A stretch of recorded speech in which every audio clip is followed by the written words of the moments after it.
শিশুদের শারীরিক ও মানসিক বিকাশের জন্য যে প্রাকৃতিক পরিবেশ দরকার, সেই প্রাকৃতিক পরিবেশ দিন দিন হারিয়ে যাচ্ছে।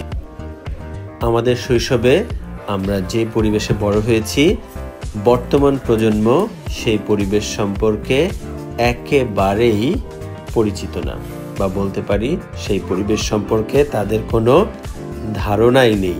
তাই বাধ্য হয়ে তাদের জন্য শহরে গড়ে উঠেছে নানা ধরনের কৃত্রিম খেলার জায়গা।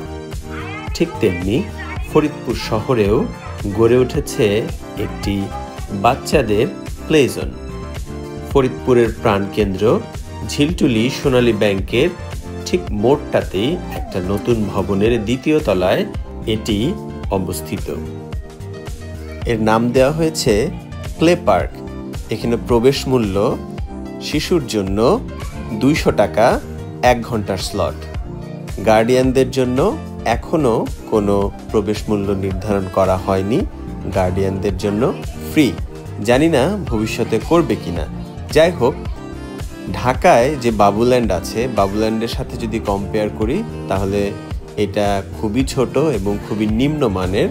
বাবুল্যান্ডের যে সেট আপ সেটা বেশ আধুনিক এবং অনেক রুচিসম্মত এবং কোয়ালিটি ম্যাটেরিয়াল দিয়ে তারা তাদের সেট আপগুলো কমপ্লিট করেছে, যেটাকে আমরা বলতে পারি খুব হাই স্ট্যান্ডার্ড তারা মেনটেন করেছে। এই ক্ষেত্রে ফরিদপুরের এই প্লে পার্কের যে ম্যাটেরিয়ালগুলো তারা ব্যবহার করেছে, এগুলো আমার কাছে খুবই অর্ডিনারি লেগেছে। যাই হোক, যেই জায়গাটা সবচাইতে বেশি আমাকে হতাশ করেছে সেটা হচ্ছে হাইজিনের জায়গাটা, পরিষ্কার পরিচ্ছন্নতার জায়গাটা। এইটা আমি আরও অনেক বেটার এক্সপেক্ট করেছিলাম। একদমই নতুন একটা প্লে পার্ক, কিছুদিন হলো তারা এটার উদ্বোধন করেছে। এত তাড়াতাড়ি এই জায়গাটা এত আনহাইজেনিক হয়ে যাবে এটা কোনোভাবেই প্রত্যাশিত ছিল না। আমি প্রত্যাশা করি বাচ্চাদের জন্য তারা যে উদ্যোগটা নিয়েছে সেটা অবশ্যই একটা ভালো উদ্যোগ, অবশ্যই একটা ইতিবাচক উদ্যোগ। বাট যেহেতু আমরা শিশুদের খেলার জন্য এখানে নিয়ে যাব, সো শিশুদের হেলথের ক্ষেত্রে নো কম্প্রোমাইজ।